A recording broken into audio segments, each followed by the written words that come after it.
Hello, ladies and gentlemen. I'd like to take this moment to say thank you for listening to the Real ResQ podcast. It means a lot to me that you enjoy these stories as much as I do. Since the start of this podcast, we've had a lot of support from all over the world. It has been amazing.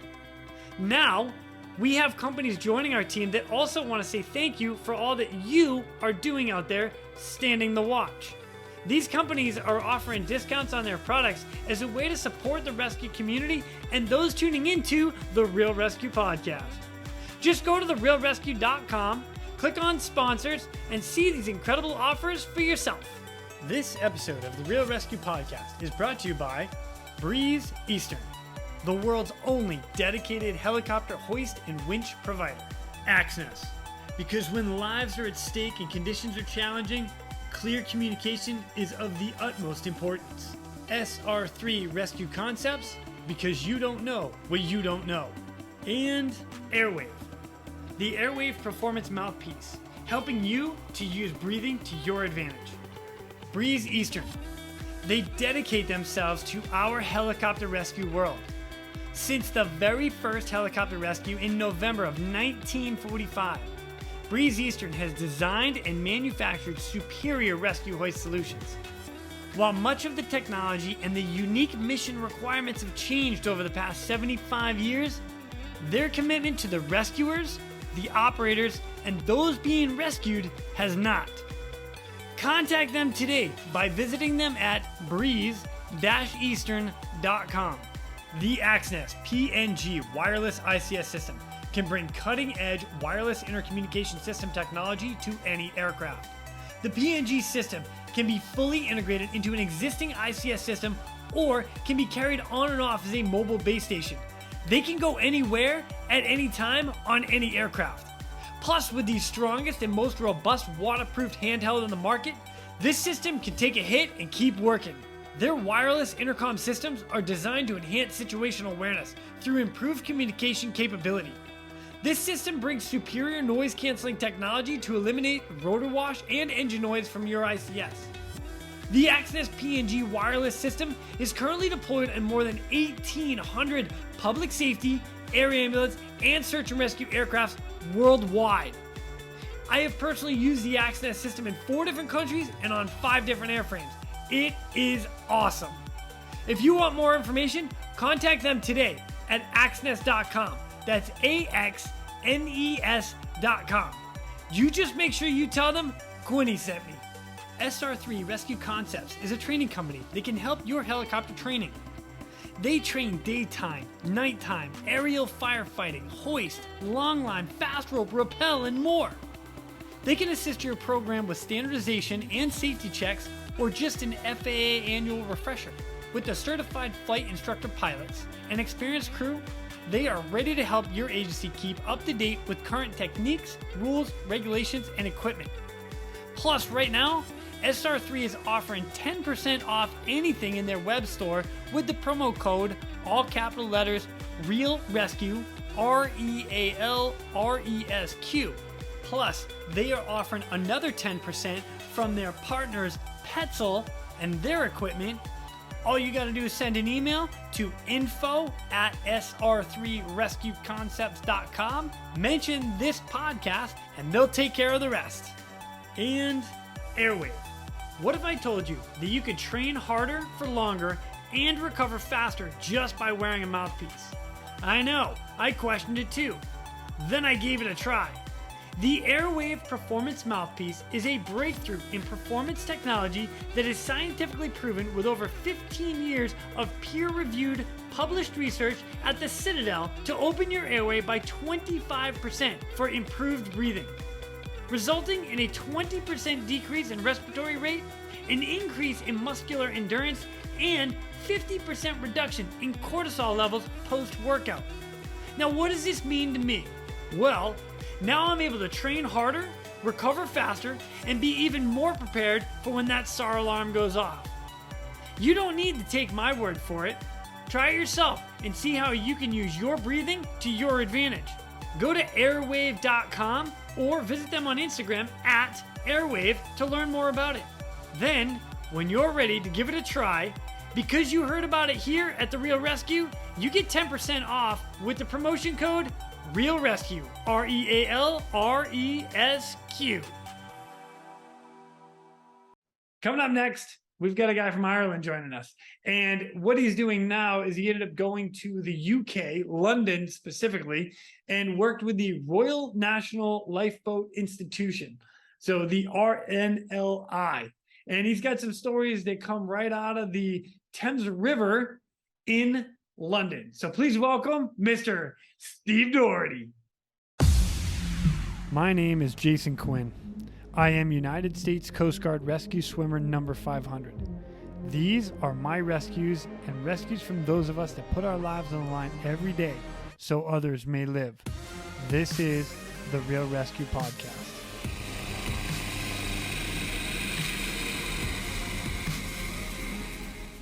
Ladies and gentlemen, welcome back to the Real ResQ Podcast. Today I've got another Irishman. He's coming to us with some amazing stories that I'm very excited. As a matter of fact, not just like one, we're going to talk about like 5 or 6. Like first Absolutely. One, and then all the rest. Ladies and gentlemen, Mr. Steve Doherty. What's up, brother? How are you? Hey, good, Jason. Thank you very much. Great to finally meet you and great to finally get this off the ground. Thank you for having me. It's great. Oh, my pleasure. You know, it's kind of funny. I actually went back through some of our conversations and stuff, and you and I have been like chatting back and forth for like a year. And yeah, it must be at least. Yeah, because we were going to plan it last May, weren't we? And then I got a bit snowed under with stuff, and then obviously before you know it, the year runs away with you. Yeah, and then it was like, hey, yeah, you still want to do it? Yeah. Are you still good? Yeah. All right. Yeah. Where have you been, my friend? Where have you been? You know, hey, life happens. I get it. That's me too. So, you know. I know, man. I know. Here we are. Here we are. Well, I'll tell you what, man, if you don't mind, just a little introduction about you, like who you are, because you're actually working all over and you do a lot in search and rescue. You're like on the boat, on the helicopter, you're a paramedic, you do a lot. So how did all this start for you? Where do we begin? That classic saying, jack of all, master of none. Perfect. Yeah. So basically, my name's Steve Doherty. I was born and raised in the northwest corner of Ireland, in Donegal. Not too far from Sligo, and we've had a couple of winch paramedics from 118, so I'm probably about 2 hours away from there, right on the very northern coast. So it all sort of started for me really from a very young age. I had this sort of vivid obsession and passion for lifeboats, and I don't really know where it stems from. I think it basically stems from growing up on the water, growing up on boats, growing up bimbling about in canoes and sailing boats, and never actually needed the lifeboats because I always managed to get myself out of every pickle that I ended up in. But but yeah, I think that's where it all stems from, really. I think there was one key event when I was 14. Yeah, so basically, where my home house is, it's on the beach effectively, and it's a shingle beach, and it's a tidal creek, and sort of we're a mile up into the creek from the actual loch itself. Okay. A tidal loch. At the end of the creek, there's a marina, or harbour, whereby we had like a family boat, a family yacht. And, family yacht? How big? Well, no, it's not. No, come on. You said it, not me, dude. That's because I was listening to the yacht. Yeah. When I say yacht, I say a sailboat. Yeah. So we're talking like a 25. Yeah. Pretty much a topper. Yeah. Got it. Oh God, that sounds terrible. Yeah, cigars at 13. Yeah, it's all great, man. So it was a 25-foot sailboat. You got me conscious now about this yacht. Well, man, I like it. No, I'm just playing. Go in hard. Yeah, that's good. Yeah. So yeah, we had this 25-foot sailboat, and it was just new at the time.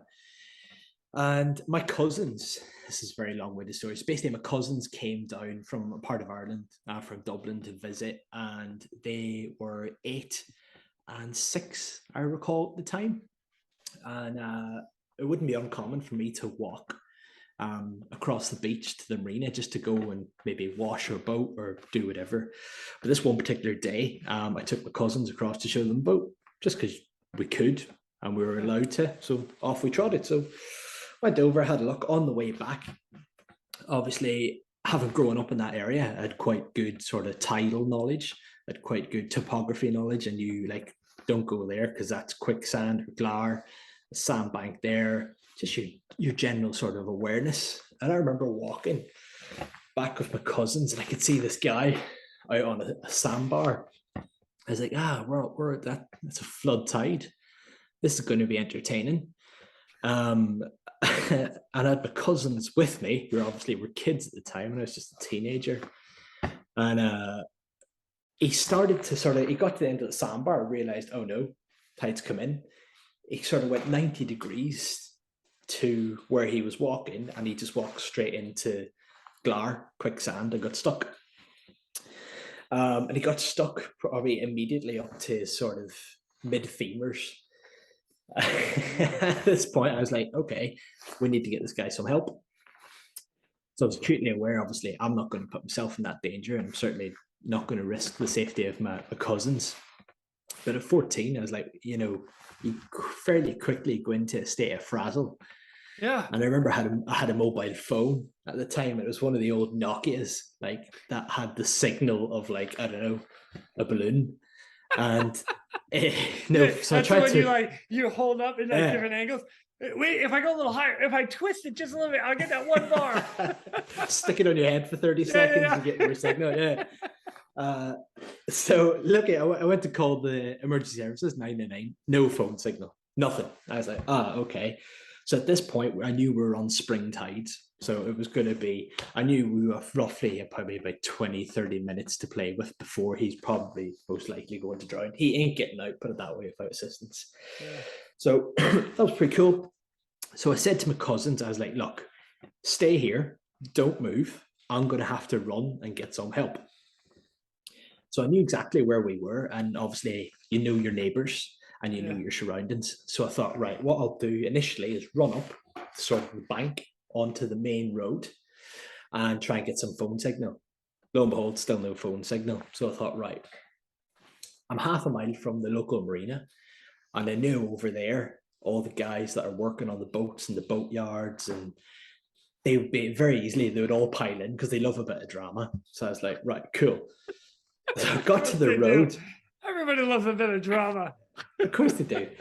So I get to the top of the road and I think, right, I'm just going to have to flag a car down. So the first car that was driving along, now this is rural Ireland, pretty much an arterial road, but it was busy enough. So flagged this car down. And of all cars to get, it was a car full of South African tourists. So what they were faced with was casually driving along Ireland, looking at the lovely scenery, having a good chin wag, and there's this overweight ginger Irish bloke waving in the middle of the road, shouting at them to stop. So they've like, credit to them, they've stopped. So I've given him like a 30-second brief. Hello, this is what's happening down there. I need you to go over here to this marina, give him a sort of a general idea of where to go. Take the third road on your left, go over a bridge down to the boatyard. And I said, tell them to get a rope, to get a tractor, and to get as many people as they can to come across because there's someone stuck in the mud and the tide's coming in. So they went, yeah, no worries. They left. I thought, well, if this comes off, like that was pretty good 30-second brief. Like, fair enough. I'll take that one. And that was fine. They brought it off. So I ran back down, checked with my cousins. And they were just sat on a rock, good as gold. And went, look, whatever you do not go down towards him. He may shout for help, just let him be, help's coming. So I ran across the beach again to a neighbour. He won't mind me mentioning Norman Walsh was his name, and he was a local canoeist. I remember thinking, well, if we got a canoe, we could get out to him. It's only mud. Like, at least he could hold on to the canoe until like, I don't know, someone gets to him, we get him rescued. Yeah. So Norman was great. He grabbed his canoe, grabbed a line as well, a bit of warp, a rope, and came down. And by the time me and Norman had got back to the scene, in the distance, we could see a John Deere tractor coming, absolutely sending it across the beach, barreling black smoke, and a load of guys running with shovels and all sorts of. So it was a bit like an invasion of the Vikings, really. It was quite impressive. And lo and behold, obviously the tourists or the guys at the harbour called for assistance. So the local lifeboat was tasked, both inshore and offshore lifeboats. And the local rescue helicopter from Sligo was also tasked. So, cut a long story short, we managed to get a line out to him around his waist. And all of us, along with the tractor, we managed to hoik him out. And we got him out. Probably the water was up to his sort of mid-chest by the time he was out. So yeah, very lucky escape. And I was 14 at the time. So you picture a young 14-year-old, that was it. The switch had gone. I was interested in absolutely nothing else in this world apart from rescue. That was it. I'm done. Nothing really mattered at that point for me. So that single day and that single event, seeing everything sort of interlock, combined together to achieve an objective as a massive team effort, just made a lot of sense. It was very rewarding, and that was it, man. Education, goodbye. That was irrelevant. Like, yeah, times tables, like, great if you're a pilot sitting up front. All right, but for me, it didn't really have any. I didn't have any interest in anything after that. So my whole drive and passion and focus was to become a rescue operative of some description, and particularly to be a winchman. Wow. So from there, every career decision, may be right, may be wrong, was based on that goal. So I'm still striving towards it, but that is how it all sort of started for me. So as a first rescue, obviously I wasn't even in. I was only a teenager at the time, so I could argue say it was a rescue before I was even in the rescue services. So that, but yeah. You know, I'm count that. Yep. Life saved. Check. Yeah, cheers, man. Cheers. Yeah. That's excellent.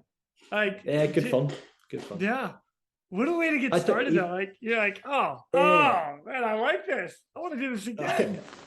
I do think for 14, it wasn't too bad. No. I give myself a tap in the back now, looking back, because if you had to do it now, I wouldn't have done anything differently. Apart from probably taking my cousins with me. But yeah, hindsight's 2020 vision. So. Leave them there. Let them get, just keep an eye on somebody, Exactly. Reassure them. That's right. Your job is to watch him. Yeah, exactly. Yeah, because he ain't going anywhere. Let's face it, but he might. But the funny thing was, from that, and it was sort of a really cruel awakening into the real world as a teenager, sort of developing into this young sort of man. The individual was actually a neighbor who I didn't really know, but lived in the same sort of row of houses. Yeah. And like from that, as soon as he was rescued, he just disappeared. Never heard from him, never spoke to him, never seen him since. And like he knew who we were. Yeah. So and that was kind of a real sort of real eye opener as a young man to think, bloody hell, is this what the world's really like? Yeah. Yeah, it was wow. like, here, mate, here's a bag of crisps. Anything, do you know? But not that you do it for that. But I just thought, as a young man, you think, bloody hell. Yeah, whatever. Yeah. You know what? You learn from a young age. It's very rare that we ever get to see the people we rescue. So if you get to meet them again, it's like, wow. This guy. Oh, mate, he's buying me 10 pints. No, it's 10 pints, mate. With interest now. Absolutely. That's coming up 10 years, more than 10 years ago. Yeah. Oh, that's hilarious. Nice. Well done. All right. So now, once you get like into the world of rescue now, you end up on a rescue boat. Is that like your next step? Yeah, so pretty much. So obviously after that, sort of continued on with like my education or whatever in the local area, but I was trying to queue up exactly what direction I was going to go, and I was quite fortunate actually. I know these guys a lot, but the local lifeboat at Lochswilly, I sort of lived a bit too far away to join it. I was just a wee bit too far out of the sort of the catchment area, or an adequate sort of response time to get to the boat if there was a call out. But they sort of wavered that, and they sort of thought, oh well, he's got a love and drive and passion for it, so they allowed me to join. And so joined when I was 17. So you can join at 17 with your parents' permission. Nice. So go mom and dad. Yeah, fair play. They weren't going to stop me. I'd have forged it anyway. We won't tell them. All right. That'll be our little secret. Absolutely. So joined their permission, and from there, just took off basically. So at 17 in Ireland, you're still in sort of what's known as secondary school. I don't know what that would be in America, sort of high school maybe. Yeah, high school. So I had a pager, so I had a lifeboat pager. I used to take it to school with me. I should never have been allowed. Yeah. Never have been allowed. Like never. But I was like, well, if I'm at the school, I'm literally like less than 5 minutes away from the boat if there's a call out. So like, lo and behold, I will be going. I gotta go. This is an emergency. Yeah, well, that's when you want to get out of a test or something. You're like, hey, just call me, page me out at this time. I don't care if it's real or not. Just kidding. But we would never do that. Education number one. Absolutely. Yeah. That's for my wife, by the way, who's the teacher. Just so you know. Oh, okay. Right? Yeah, absolutely. Yeah, just saying. Yeah. You know? I'm not going to get into that one.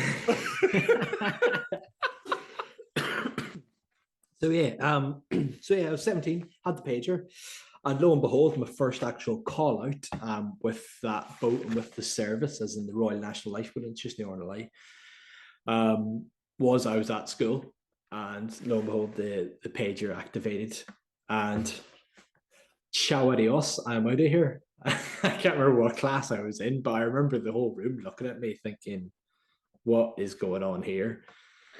So yeah, I'd left the books on the table, just got up, walked out, and went on this call out. God. I don't think you'd get away with it now, but back then, I think the teacher. I know I wouldn't have gotten away with it. No, I think the teacher. My ass. The teacher taking the lesson he was cool. He was cool. He was like, yeah, he knew exactly what was going on. He was like, yeah, off you go. I was sat there clearly with no interest anyway. So all of a sudden my eyes lit up. Yeah. And so that was my first call out. It was quite a long one. It was quite a long extended duration search actually within that area of the loch. And it was quite a sad story actually. It turned into be a recovery job in the end up. It's for your first one. It was quite good. Obviously, you're in at the deep end. There's a lot of you're doing a lot of learning. You're putting all your sort of initial training into practice. And it was a long search, long day. Up on the foredeck of a lifeboat, getting soaked with binoculars and pretty relatively decent sea state. And then at the bottom of a tide, we located the individual. Significant distance away from the last known or reported position. Yeah. But the search coordinates and the search plan was within, it was good coordination because we actually located him. So that was the first one. So remember it vividly. Remember all the guys that were on board. That's your first one, isn't it? It was my first call out, and it's your first retrieval. So you'll never really forget those two. Yeah. So it's nice to get that. Well, it's not nice by no means, like God rest the individual, but to get the first two out of the way, sort of two ticks and one sort of cognitively from there, you can process it and makes everything moving forward a bit easier, doesn't it? So yeah. That was my introduction to life in sort of the rescue arena, so to speak. You know, Yeah. it's funny. Like you said 14 years old for the guy that was stuck in the mud, right? Yeah. And now you're 17 years old, just a couple of years later, and now you're dealing with pulling a dead Yeah. person, a Yeah. deceased, out of the water, and wow, Yeah. that's like one extreme to the next very quickly. So Absolutely. Yeah, absolutely. And I think from that, on that station at Lochswilly, we had a couple of pretty good rescues with required sort of meaningful interventions to patients. And I realized quite quickly that the treatment and medical side of stuff I found it relatively easy. I found it made a lot of sense. I could understand why we do certain things, and anatomy and physiology just sort of stuck really. And that sort of led me into driving the path down towards becoming a paramedic. And so in Ireland, at the time, it was quite difficult to get into the National Ambulance Service of Ireland. And I wasn't one for waiting around. I was like, life short. And I took a risk and I moved to England and joined the ambulance service in the east of England, actually, and started to train as initially as an EMT, and then working my way up then to eventually become a registered state paramedic, which is good. wow. Now, Yeah. let me back up just a little bit, because did you start studying your paramedic and medicine stuff in Ireland, or when you got into London? When I got into England. England. Yeah. So trained with the National Health Service there as part of an ambulance service, like in-house sort of training course. So it was sort of like earn as you learn, effectively. So you're working shifts, but you're also doing your modules and your studying and stuff like that. So it was very appealing. Wow. So I was trying to juggle that along with trying to continue doing my lifeboat stuff in England. So doing it with various couple of stations over there. So it was quite a challenge. It was a busy time of my life, but looking back, it was very rewarding and information overload, put it that way. Oh yeah. You don't know. So yeah, you don't. And then all of a sudden, when you start getting, you're like, oh my gosh, there's so much information.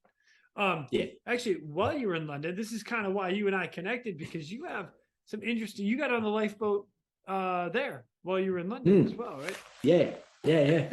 This is where like our conversation started, because I see this video of you guys like running underneath some of the bridges and in the small tight canal areas, and I'm like, what the hell? So how did that like intertwine?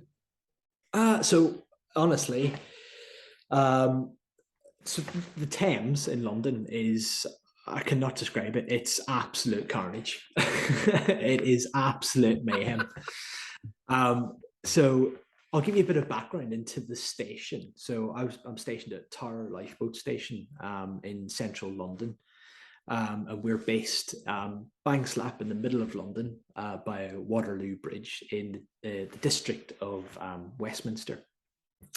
So when the RNLI as a charity, it's got it's got 238 lifeboat stations across the UK and Ireland. Wow.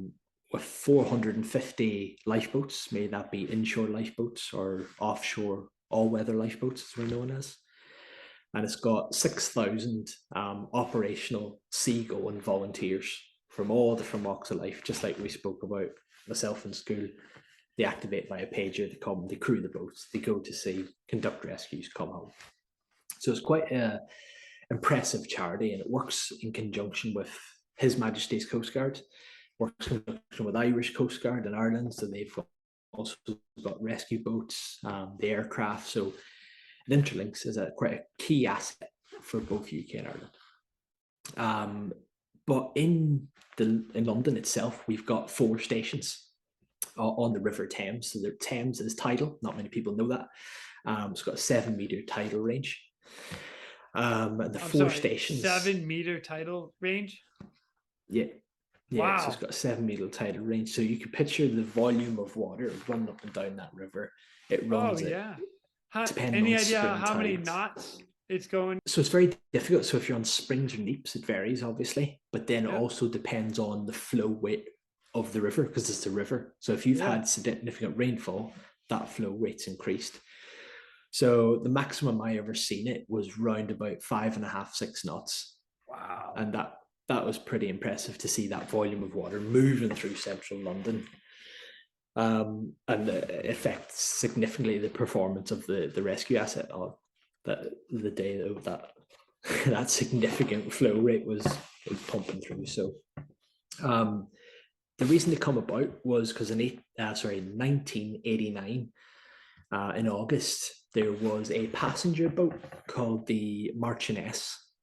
So it's a bit of a party boat, so to speak. And unfortunately, it had a collision with a large dredger called the Bow Bell between sort of London Bridge and Cannon Street Rail Bridge. And unfortunately, quite tragic. 51 people drowned from that collision. Oh wow. The boat was T-boned. It capsized, and there was the people on board were effectively flung into the river. As soon as it capsized, the coach roof was ripped off it, and yeah, it's a really tragic event. That was completely avoidable. And from there, a guy called Lord Justice Clark, he conducted an inquiry, the Thames Safety Inquiry, which is available online. And sort of the recommendations from that safety inquiry, you can read yourself, but there was loads of stuff to do with navigation on the Thames. There's loads of stuff to do with watch keeping. And also one of the findings was there was search and rescue assets on the Thames. There was declared assets, but there's no designated search and rescue assets. So there was the London Fire Brigade and the Met Police had boats on the river, but as you quite clear from the titles, their sole objective for the fire is firefighting, Yeah. and the police is protection. So to have a designated search and rescue asset was required. So it initially offered up to the fire brigade, but they didn't take it. And the RNLI, the Royal National Lifeboat Station, as a charity, seen a massive opening here, and they swooped in and put 4 stations on the Thames and went live on the 2nd of January 2002. And 4 stations, and they've been going strong ever since. So that is a bit of background into the sort of such a tragic event, but such the service that's been put there now has saved. I don't even know how many people we've saved. It's immeasurable. We're serving 8 million people effectively in the city for a main arterial river that gets used every day, like by commercial, passenger, tourists. On a busy summer's day in August, we can have up to sort of 250,000 people on that stretch of river using it recreationally. Yeah, so it's busy. So hence why it's Tower Lifeboat Station. We're the busiest search and rescue asset in the UK. So one boat or station we launched 726 times, I think it was last year. Oh my God. Yeah, so one lifeboat, one station, 726 times out the door on a live task. That's running like 2 missions a day. Yeah. Minimum. Yeah. Wow. Yeah, it's impressive. That's a lot. So to run that service, we have 10 full-time commanders. And then we support that with a team of 50 volunteers. The service delivery model is a mixture of staff, commanders, and volunteers with a skill mix there as well. So the commanders in the boat, you've got a commander 1, commander 2, but like your pilot and your co-pilot, your command. So number 1 will command the boat and normally drives the boat. Okay. Or it's like a bit of a helm crossover, and number 2 generally deals with communications, comms, navigation, and will manage the crew effectively and what's going on, sort of if they have to disembark from the boat. So that is sort of the model. The boat goes to sea with sort of a minimum of 3 and a maximum of 4. And there always has to be a paid commander on board at all times to command boat. So I was one of the paid commanders on board Tower Lifeboat. Yeah, so I left the ambulance. I was working full time for the ambulance service, but volunteering for the station as a crew. And the job came up, went for it, and took it. And yeah, it all went crazy from there. That's great. Yeah, it's entertaining, that's for sure. It's definitely entertaining, but it's incredible. It's an incredible job. It's incredibly rewarding, and to lead a team of such varied backgrounds on board a lifeboat, doing quite extraordinary work under circumstances that aren't really seen anywhere in the world.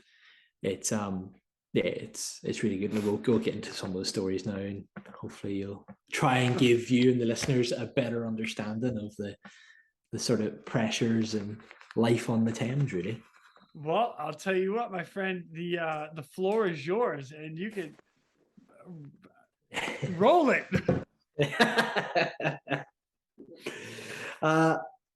So to put it into sort of perspective of how dangerous the Thames is, excuse me, it was my first week on the job, effectively. So it wasn't my first week on the station, but it was my first week in charge of the team of the boat. And we get tasked, sort of, we're started off on a run of night shifts, which is always good. And first job was tasked to the area of London Bridge, and it was given to a female and a dog in the water. So straight away, people in the water for us are like, that is the immediate threat to life. We need to get there, and we need to get them out of that threat, i.e. get them out of the water. Hold that thought right there, because there's a question, and I don't know the answer. So this is why I'm asking. What is the temperature of the water? I know it's cold, but what is the temperature of the water, like average out there? Oh, so the Thames is very different. The Thames is hard because it's a river and it's fresh water. So it varies a lot to do with the rainfall, as I said, but on average it must be around 8 to 10 degrees. That's cold. That's cold. Yeah, 8 to 10 degrees. You're talking Celsius. Depending on time of year. So yeah, off the top of my head, that's about about 40 degrees, between 40 and 45 degrees, somewhere in there. Yeah. Like Fahrenheit. Like that's, yeah. It's cold. So hypothermia is kicking in pretty quick. Absolutely. Okay. And obviously it's fresh water. Yeah. So there's less density, so therefore it's less buoyant. Yeah. These individuals who enter the Thames generally enter from a height. So therefore you got the hydroline effect as well. Whenever they do enter, because obviously they're going down a fair few meters from these heights. So instantaneous sort of injury and involuntary gasp, and the drowning process is multiplied significantly quickly. So go back to so yeah, we're tasked at the area of London Bridge, and it was a female and a dog in the water, and a great team of 4. It was a really solid crew, really experienced crew, and we rock up at the scene, sort of to the south side of the bridge, and you've got Hayes Galleria, as it's known as, quite a famous building. And Hayes Galleria is now called Radar Wharf, which will become apparent. But we could see approximately, I reckon, about, it must be 100, 150 people just sort of, giving it the old sort of windmill wave over here type positioning. I was like, all right, okay. Hey guys, guys, over here. Yeah. Let me wave my arms as fast as I can. Right here, guys. And that's generally what you get on the Thames. You get a lot of onlookers. Now, I'm not talking 1 or 2, I'm talking 150 plus. Like half the bridge had stopped to look what was going on. Half the embankment was stopped. And I've come around and swung around and sort of lined up for an approach, and I couldn't really see much. We had torches on, we had visual and someone in the water, but all we could see was a head. On the position of the embankment was sort of bits of box iron coming out to hold lights, so it can light up this historic building. So whenever you're walking on the river, the building's lit up, but they're hanging out into the river. So I'm looking at that going, right, we've got a threat there, and we're going to have to manage that threat. So I'm looking, right, do I drop the aerials? Do I drop the radar? Well, it's not going to make any difference because of the tidal height. So if I drop them, I'd still have a collision with the structure of the lifeboat against the wall if I was to get set in there. Yeah. So I've made a nice approach. I briefed the crew quickly, and I've said, look, we're going to come in, bow on, going to put the brow on, I'm going to roll around, want to get a flotation device in, get a throw bag, and then we'll try and get an immediate rescue. I went, get the dog first, because generally if you leave the dog, people will fight you, and that's it. They won't want to be rescued. So I went, look, someone grabbed the dog. There's 3 forward. I went, he's more than enough hands. Grab the dog. As soon as the dog, she'll be compliant. Lo and behold, someone just grabbed the pooch, threw the pooch in the boat. Pooch was fine. Pooch was running around barking at me like I'd done something wrong. So obviously we couldn't hear each other now because this dog's going absolutely pear-shaped in the boat. And so to get this lady on board, she was a nutritional overachiever, shall we say. She was a big lady. Larger than life. Yeah. Yeah.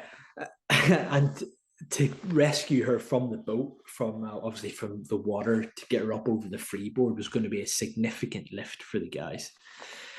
So I thought, right, we're going to have to get a rescue. We have to get a strap around her and bring her around to the back of the boat. But at that point, she started to panic and she started to kick out, she started to lash out. And the guys lost hold of her. And she nearly ended up pulling one of them in. Right, okay. She's holding on to the chains, so she's fine. We're going to come back and we're going to reapproach. I want you to split the strap, get the strap around her, and what we're going to do, we're going to drag her out, drag her away from the embankment wall. We're going to get a bit of sea space, get a bit of clear air, clear river, whereby we can take her around to the stern of the boat where we can rescue her a lot easier, manual handling, reduce the risk of injury, etc. Everyone happy? Yeah, fine, no problem. I remember thinking there's a lot of traffic around me at the minute as on other vessels. I remember seeing a tug and tow, seeing a high-speed passenger rib, all carrying ships, so they're all on a time frame, rushing up and down the river. And I remember looking at one of the big river buses passing. I'm thinking, he's pushing on a bit. Like, he's got the hammers down. And I'm then thinking, oh, there's going to be a wash that comes with this, or a tidal, a wash and a surge that comes with him. I thought, right, okay, I'll be aware of that. On my approach, I could see the surge coming. And I thought, right, I'm going to have to let her stay there and let this go through. The surge has come through. It's washed her up the wall, and it's washed her back down off the wall, and she's let go of the chains, and now she's starting to drown in front of all these people. Oh my gosh. So I'm like, right, got an immediate threat, let's get in. So we've gone again. We've thrown rescue boys to her. We've got a hold of her. But at that point, the rebound of the wash off the wall had rebounded back, and it lifted the lifeboat up. And we've got set onto the box iron that was holding the lights up. And I remember hearing something smash. And then all I remember is about 100 people going, ooh, ooh. And then I looked around and there was just nothing left of the radar arch, the aerials, the mast. It was just gone. Oh, no. Yeah. So it wasn't ideal, but we had managed to get her back aboard the lifeboat. And we thought, look, that's cosmetic. We can repair that. But what we couldn't have done is rescued her if she had gone subsurface and she had drowned in front of all those people. The reputational risk with that was extortionate. Everyone's there videoing it. Everyone's there taking pictures. So we just had to get in. We just had to commit and just go for it. And we did a lot. We did a bit of damage. And yeah, I was at the helm. I was the boat. So of course I got the nickname Radar and Radar Wharf that came with that. Oh, that's so great. yeah. Oh know how the nicknames all's like fair in love and war. yeah. Yeah. Oh, Well, you here comes saved her. radar. Oh yeah. She was rescued in. Yeah, Well she was done. rescued in. Her and the dog were fine. Give them a blanket, and then we dropped them off at we handed them to the local ambulance service for the once over. It sounded like she maybe aspirated or whatever, but yeah, she was fine. She was discharged and was sent on her merry way. How she ended up in the river, we don't know. We know she didn't fall from height because CCTV review confirmed she hadn't come off the bridge. So therefore, we're not worried about too much of any significant injury, so to speak. But so yeah, sorry, I kind of skipped a bit to at the start of a shift on the boat. It's 12 hours and we do days and nights. Okay. So we do a 12-hour day shift and 12-hour night shift, and we brief in the morning. So we don't brief anytime we get a task in. We don't sit around and have a conflab about what we're going to and what the roles are going to be, because we've got a 90-second lunchtime. Oh, wow. So yeah, so life by the red phone for us is pretty intense, whereby the phone goes, it's the Coast Guard at the other end of the line, and we have a 5-second conversation as to what we're going to and where we're going. So quite often enough, you lift the phone, Tower, as then he knows he's rang the right station, and he'll go, person in the water at London Bridge. That's it. Phone goes down. You've got 90 seconds to get going, get gone. Wow. So yeah, Westminster Bridge, upriver from the station, is about 30 seconds away. Tower Bridge is less than 60 seconds away, and they're the two hotspots.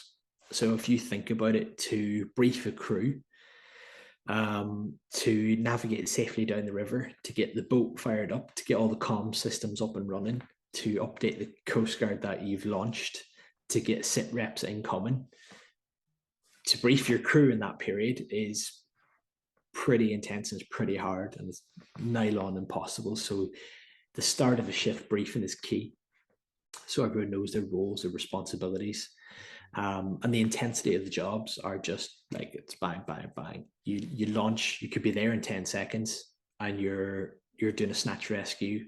You've the snatch rescue done maybe within a minute, and then you're into a full advanced life support scenario. So you can be sitting over your cup of tea, and you're gone. Yeah. Wow. But it's we don't get everyone. We can't rescue everyone. So I remember it was one day. It was a summer's evening. It was August. It was a lovely evening, and we had just taken over on nights. And we're sitting around the mess table having some dinner. And as usual, I was last to sit down because I was cooking. And as usual, that's funny. Honestly, yeah. Radar, are you done cooking yet? Literally, honestly.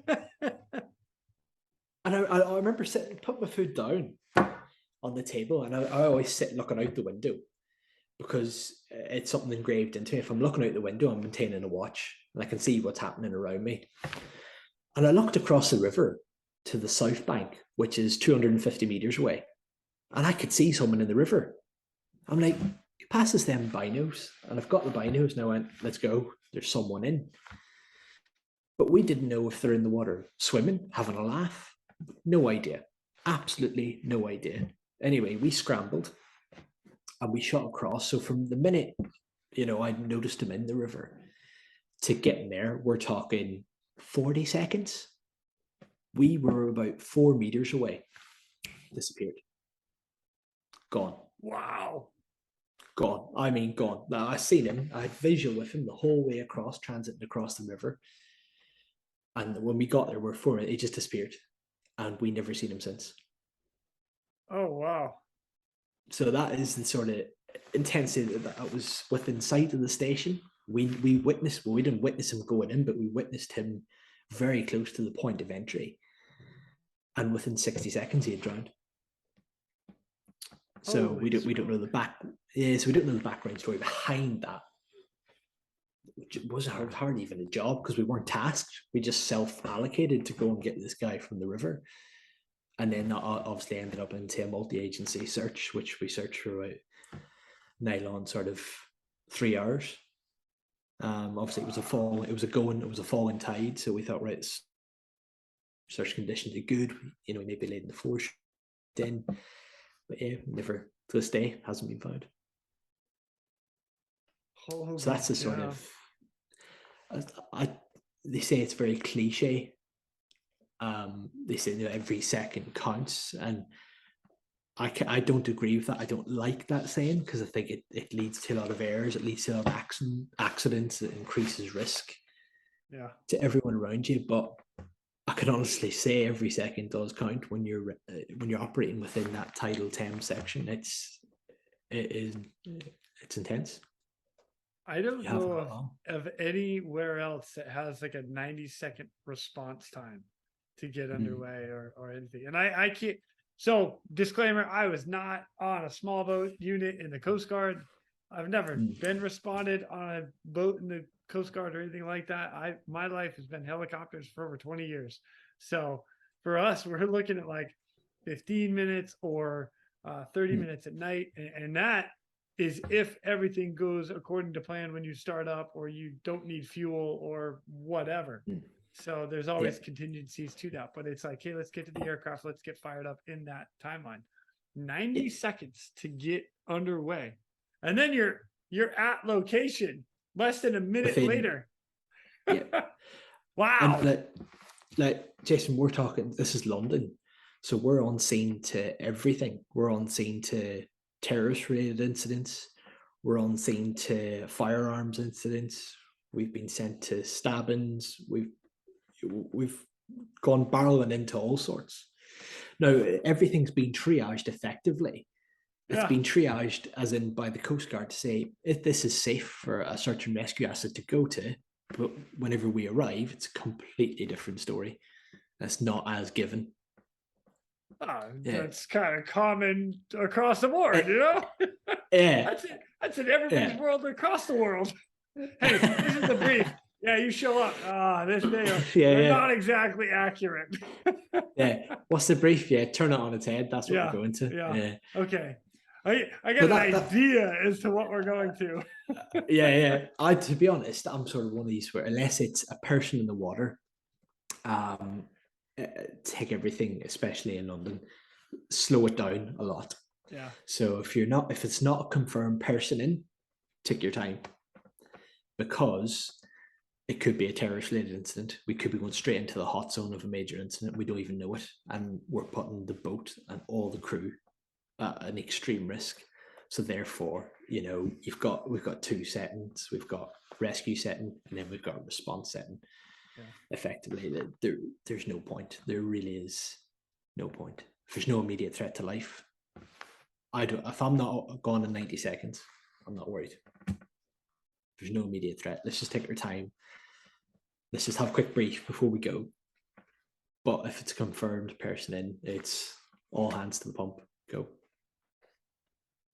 Wow. That's crazy. I think I've sent you some of the videos, haven't I? So it sort of give you a bit of an idea of some of the stuff. Well, and in some of the videos that you sent me, like, you guys come up and you see people that are face down in the water, and all of a sudden, like, you guys are jumping off the boat to grab them, to then be pulling people in the boat, CPR started or whatever, if the situation dictates, But it was cool to watch, because you guys are ripping up the river, and then diving in the water and then pulling guys out, like, oh my god. So obviously that boat that you've seen, it's an E-class lifeboat. So that boat has been designed especially for that area of operation. You won't get that boat anywhere else in the world or across the organization.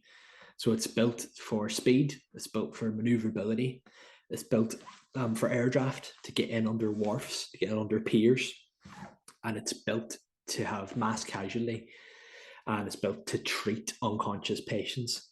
That's the sole philosophy of the boat, and that's what it's designed to do. You put it in any other setting, it's not that good. You put it on the River Thames, it's perfect. So it's a twin jet boat, so twin 440 Volvo Penta D6 engines, supercharged and turbocharged. She'll punch tide and we'll sit easily at sort of 45 knots. Running with the tide, I've had it at 50, 52. I've 52 done 52 knots knots going through the Thames Barrier. 52 knots going through the Thames Barrier. Yeah, that was a Oh bit of my- a claim to fame. Yeah, yeah. dude, you are Yeah, that was ripping. fun. Yeah, mate, it's quick. Yeah, it's quick. And if you think about it, we're going down the Thames in a summer's day. It's a bit like Venice. There's boats everywhere. There's canoeists. There's yachts. Could be a naval ship. You got all the river buses cutting across the river. So it's a bit of a slalom course at times. So yeah, we're going quick, but like navigationally, I was right, that boat's going there. I know that that Thames bus is going to be crossing to there. So I'm going to go around astern. Right, I know that rib's going outbound, so I can take him to a starboard side. So having a good river awareness and traffic knowledge is key to get just to the location quick. Otherwise, if you went sort of, if you followed maritime sort of rules of the road, you'd be there all day. So you've got to have a good local working knowledge of the river to navigate there safely. I couldn't just put anyone on the boat and go drive down there. It just wouldn't happen. So Yeah. we all had to sit a local knowledge exam, sort of with the Port Authority.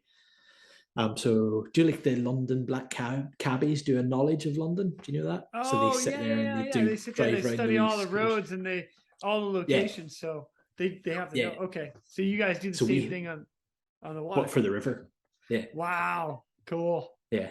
Yeah. So it's pretty good. It's good fun. It's good fun. It took me 2 years to learn it effective enough to be able to command the boat, and put it that way. And that was every day studying. Jeez, old man. Probably more a reflection on my learning ability, but yeah. Well, that's because you slacked off in school going after rescue. You know, if you had concentrated and followed your teachers, you're welcome, sweet Melissa. I know, man. Oh my gosh. Wow.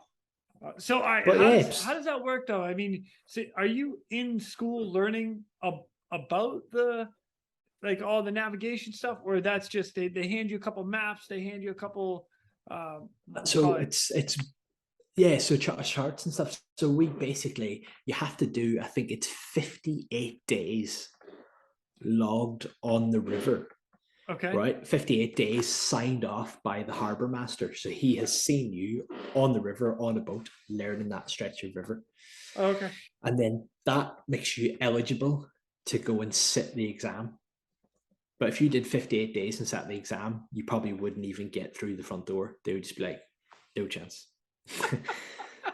So they ask you everything from what buoy is that, what buoy is that, what wharf is that.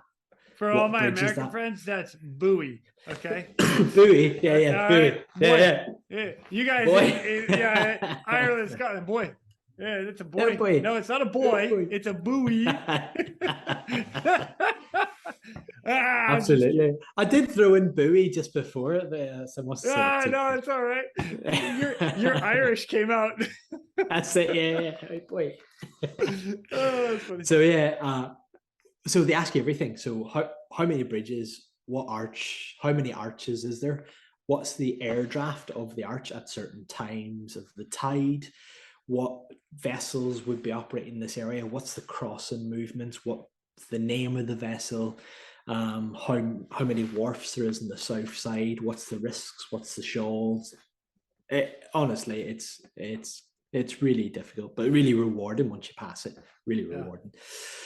So that's pretty good. So past that, and from there, that sort of gives you a bit of a golden ticket for the Thames, really, to make you to operate within it effectively. So yeah, it's good fun. All right. So have you been one of the guys? And I think out of your video, you were one of the guys that jumped into the river to go pull a couple people out. Yeah, I was both of them, unfortunately. Yeah. So nice. There's one. Hold on, real quick before you. What are you guys wearing for gear and equipment? I imagine dry suit. Yeah. Okay. So regular boots and then life jacket on top of that, like standard PFD. Okay. Correct. Yeah. So it's a PFD life jacket. It's known as a rescue jacket. Effectively, so it's 180 newtons of inherent buoyancy. and then you can activate the toggle, and then it will be a life jacket. Okay. But Wait, it's when you say activated, like so it's pull it manual and activation. it inflates? Yeah, it's manual okay. activation. All right. Okay. That along with a gecko helmet, dry suit with some thermals underneath, and a pair of boots. Okay. So that's what will conduct a sort of a traditional rescue. But if you've got a snatch rescue, just get in. The both that you've seen, the videos that I sent you, I was in dry suit and PFD, so I had the rescue kit on effectively. So yeah, that one. Side note question: you have 90 seconds to get underway, and if you're throwing on gear, it's like, are you set up kind of like the firefighters where they're in boots and stuff? You just jump in and pull it up and whoop, zip up and go. Yep. Yeah. Nice. Yeah, we just got awesome. we just haven't got a pole though. That's okay. Everything minus the pole. We've got the moaning, we've got the excessive tea drinking, and we've got the really bad jokes. So yeah, maybe you can create a water slide that goes down to the boat. I'm just saying, like, honestly, or maybe a slip and slide. You just jump on, slide over the boat. If we had half a chance to design the station, I tell you, it would resemble nothing like a SAR base. I can tell you that now. Okay, that's good to know. All right. Oh, Matt, we're getting a new station, so whenever it's in situ and when you come across, I'll take you and give you the grand tour. Oh yeah, heck yeah, absolutely. Yeah, we'll go. You know what? I'll jump in the water. You guys can save me. I'll take you out I'll take you out in the boat for the day. Oh, there we go. Okay. So this next sort of rescue, bearing in mind, it was the 17th of March. Does that ring any bells with you? Sounds like St. Paddy's Day. Yeah. Hey!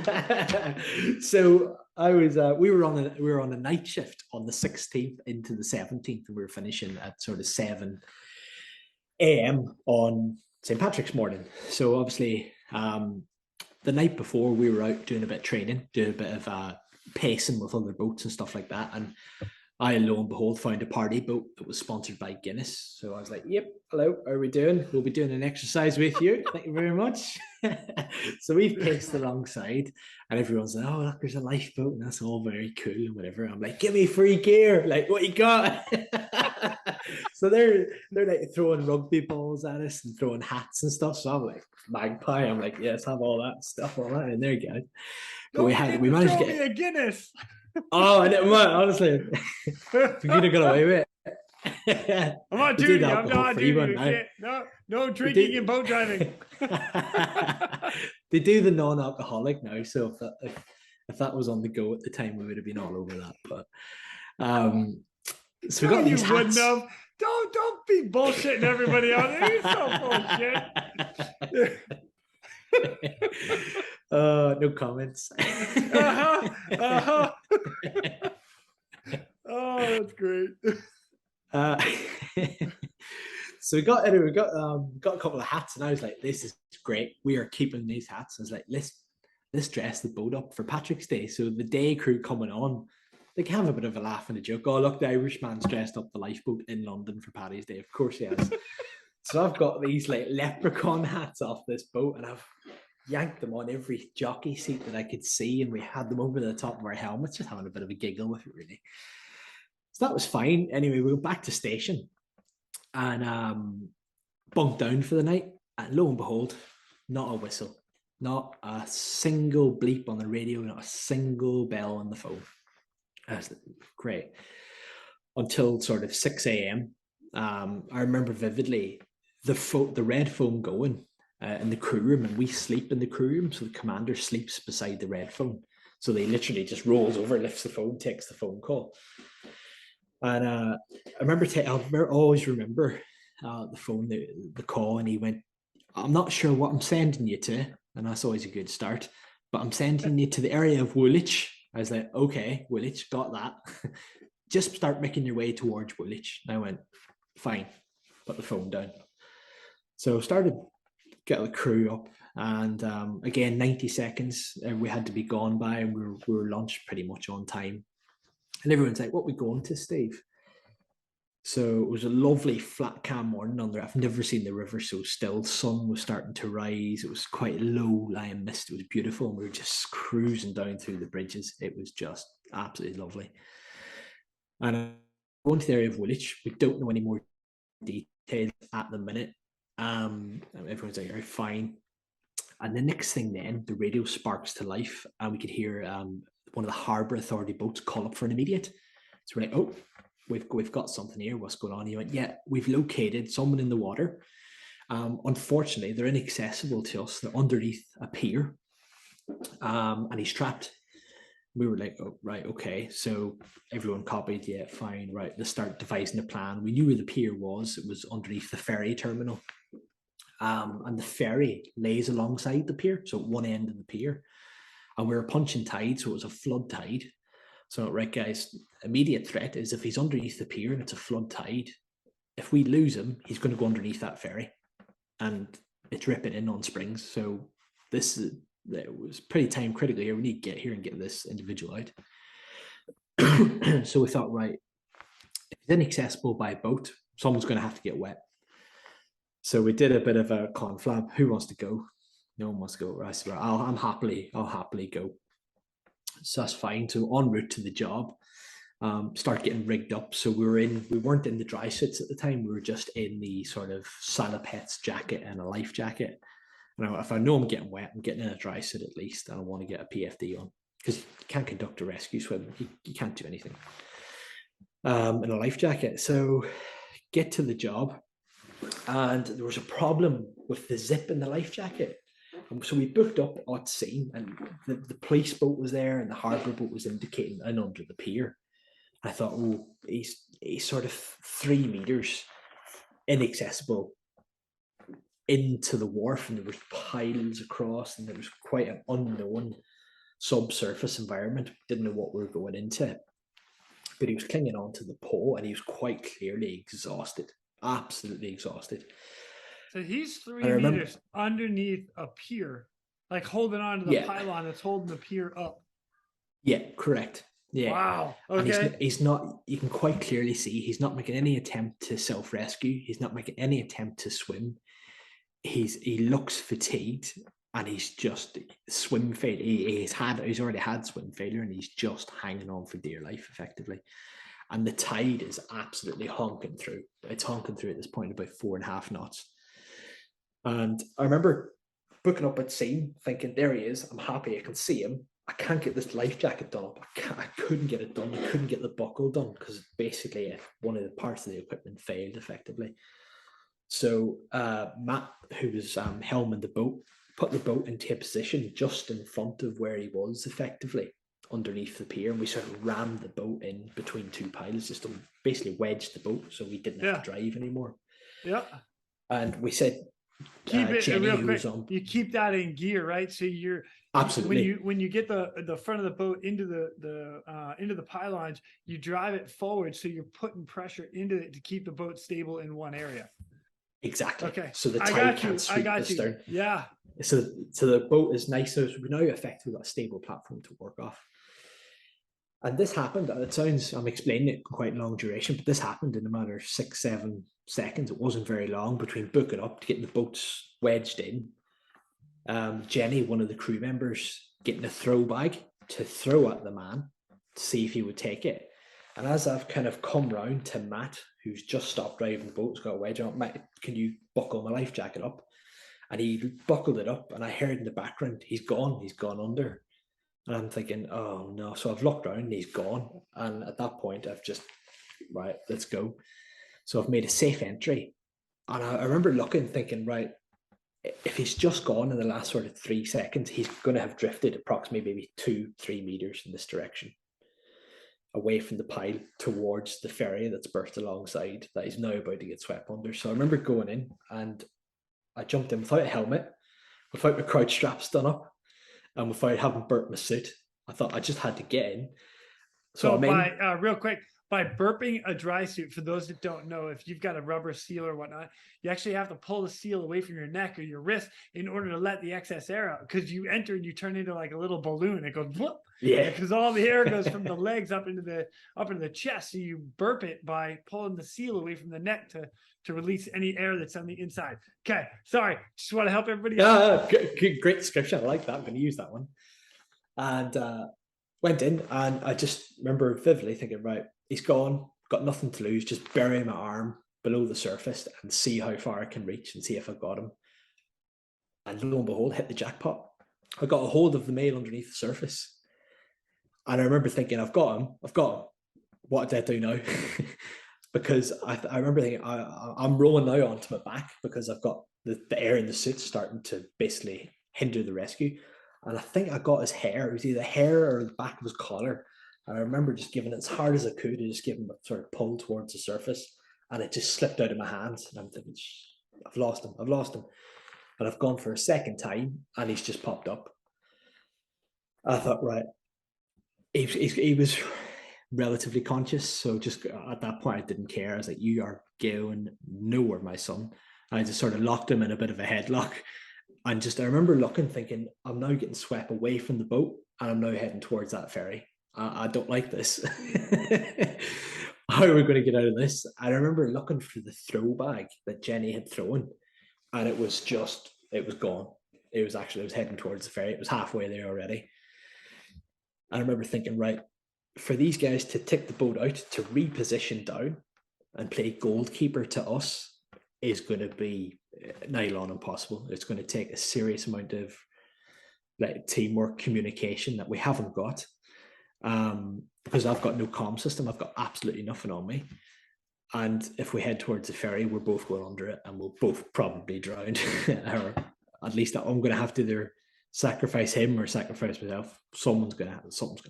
Anyway, out of nowhere, this huge pole, which turned out to be a boat hook, joined together with another boat, appeared in front of me. And I've swam towards this pole, the boat hook, and managed to grab hold of it with one hand on him, one hand on the boat hook. And with that, managed to swim against the flow back to the boat. And then we retrieved him back into the boat, and then retrieved himself back in. And yeah, it was pretty carnage. Yeah. And it was what? But yeah, so as you can see from the video, from probably booking on scene to having the rescue conducted and back on board, we're talking 40 seconds. We're not talking long at all, and oh my gosh.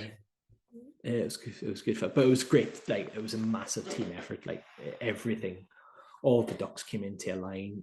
Everyone was switched on. Everyone knew exactly the severity of what we were dealing with, and everyone knew the risk that we had just taken to rescue someone, and now the risk that we're in as a crew to get this patient safely back to the boat. So everyone just knuckled down, followed their SOPs. There's some great CRM. The communication was phenomenal. The teamwork was outstanding, and yeah, we conducted it safely as could be. So he survived. He was in significant respiratory distress post rescue, but we dealt with that. We treated that, and we passed him on to further care. And as far as we're aware, he made a full recovery. So yeah, as far as they come, talk about a lucky dip, eh? Wow. Yeah, it's pretty cool. Oh man, dude, that's sick. Yeah. Yeah, it's like afterwards, obviously, I'll send you a picture, because what's the first thing I did was put the leprechaun hat on, obviously. Because it was St. Patrick's Day, wasn't it? And of the boat course, was still... you got to. The police are looking at us going, who the hell is this coming? Like, what's all this about? You know what? He just had the lucky the Irish rescue him. What? Literally, that's what everyone said. Like, look at the Irish, right? Look at the Irish on Paddy's Day. And I obviously went back to station, did the necessaries, debriefing, reporting, image capturing, and then went and had like 10 pints, but was violently sick for days afterwards. And it wasn't the 10 pints, it was definitely the mouthful of Thames water. Yeah. It was I was unwell for a very long time after it. Well, when you're drinking some of that water, yeah, no, It not good, was not not good. good. Was not good. I can reassure you that. But I think you see, for us, a lot of people say, why do we video everything? Why do we capture so much imagery? And for me, the only reason I capture it is to learn and share. Yeah. I'm one of the most self-critical individuals. I'm terrible. I know I'm hard on myself, sometimes too hard on myself, but that's because I'm only trying to make it better and safer, and to make sure no one else has the same errors that I've made, and to perform a more effective, safer service. And we've learned so much from capturing these images from these snatch rescues. It's adopted protocols and practices, and it's managed to change standard operating procedures or local operating procedures. Yeah. And it's a massive help. And you don't do a snatch rescue. Now, you don't do many in your career, really. Yeah. You do. Everyone does a lot of talking about it, and this is what you do, and etc., etc. But to actually do it and to recognize it and go, this is the time we need to do something now, and to actually go and do it and not have to worry about and just forget about the politics and everything that will go with it, but to give people confidence to say, look, this was what we saw when we rocked up. This is what went wrong, or this is what could have been improved, and this is what we did, and this was the outcome. Yeah. Good debrief. That, and it will cognitively put people in a position whereby they will visualize stuff moving forward in their practice. Yeah. That will help them make decisions under pressure.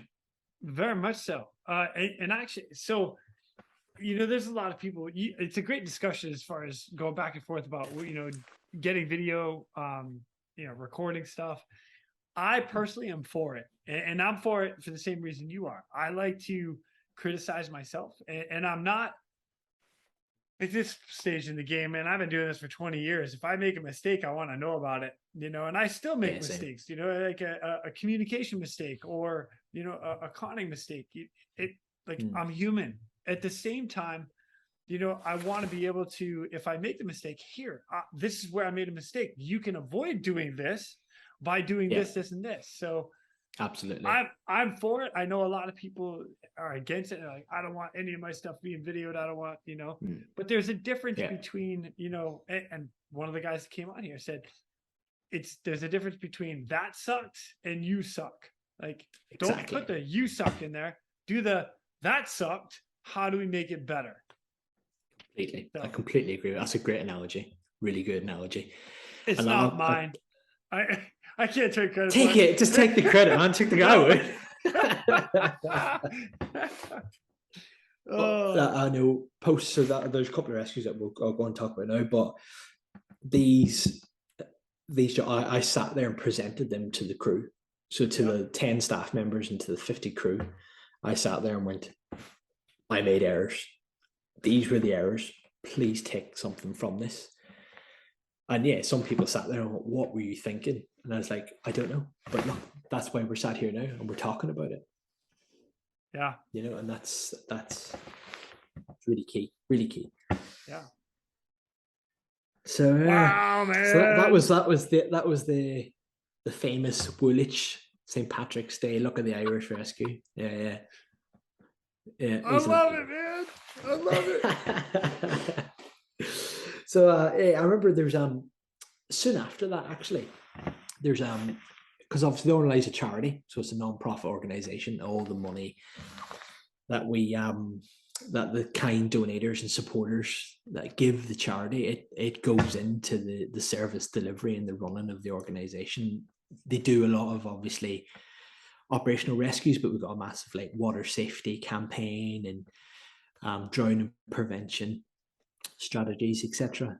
And to do all that, they need to fundraise. And in London, obviously people don't even know that there's a lifeboat service in London. Lifeboats traditionally are found on the coast and found offshore, and it's like every good story, it's a dark, stormy night.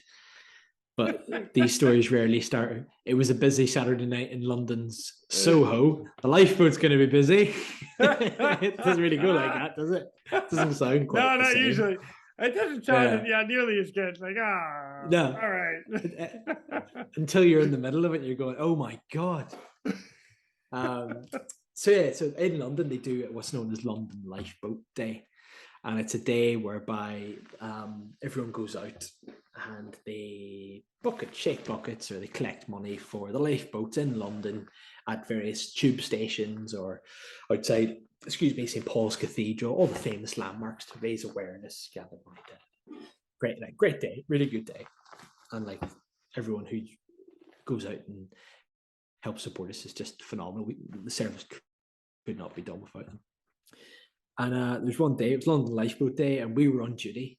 I was on days with a team. There's three of us, three of my really good friends. And when you start your morning and you start your brief, obviously the first thing you do before you take over is you make a wet or a cup of tea. And we're sat there, and I'm just about to start the brief. Bells drop, right? No brief, we're off. And I think we did 3 back-to-back taskings within the space of like 2 hours. Holy cow. And we never got the daily checks done. We never got a proper brief done. We briefed when we were out there. We briefed on our way back.